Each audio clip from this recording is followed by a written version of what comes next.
Jansangram news, बातमीची सत्यता हीच आमची ओळख। शेतकऱ्यांना मोठा दिलासा, 2 लाखापर्यंत कर्जमाफी। राज्य सरकारची ऐतिहासिक घोषणा, 2 लाखाचे पीक कर्ज माफ। अहिल्यादेवी होळकर कर्जमुक्ती योजनेला मंजुरी। शेतकऱ्यांना 50,000चे प्रोत्साहन। राज्यातील शेतकऱ्यांसाठी मोठी आणि दिलासादायक बातमी। राज्य मंडळाने पुण्यश्लोक अहिल्यादेवी होळकर शेतकरी कर्जमुक्ती योजनेला आज मंजुरी दिली आहे। या योजनेअंतर्गत शेतकऱ्यांना 2 लाख रुपयापर्यंतची कर्जमाफी मिळणार असून जमीन धारणेचा कोणताही निकष लागू नसणार आहे।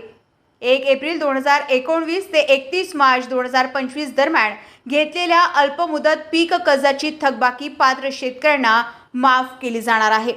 2 लाखापेक्षा जास्त कर्ज असलेल्या शेतकऱ्यांना वन टाइम सेटलमेंटचा लाभ देण्यात येणार असून उर्वरित रक्कम भरल्यानंतर 2 लाख रुपयांची कर्जमाफी मिळणार आहे। याशिवाय नियमित कर्जफेड करणाऱ्या शेतकऱ्यांना 50,000 रुपयापर्यंत प्रोत्साहन अनुदान देण्याची घोषणा करण्यात आली आहे।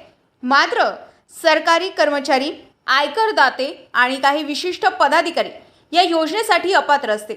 राज्यातील लाखो शेतकऱ्यांना दिलासा देणारा हा ऐतिहासिक निर्णय असल्याची प्रतिक्रिया मंत्रिमंडळ बैठकीत व्यक्त करण्यात आली आहे। रविराज घुमे, जनसंग्राम न्यूज, वर्धा।